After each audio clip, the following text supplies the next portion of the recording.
بسم اللہ الرحمن الرحیم ان الذین یؤذون اللہ ورسولہ۔ ترجمہ: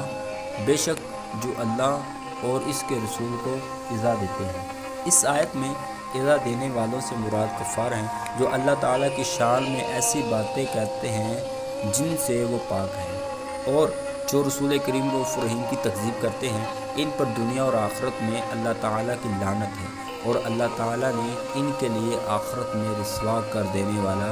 عذاب تیار کر رکھا ہے۔ یاد رہے کہ اللہ تعالیٰ اس سے پاک ہے کہ کوئی اسے ایذا دے سکے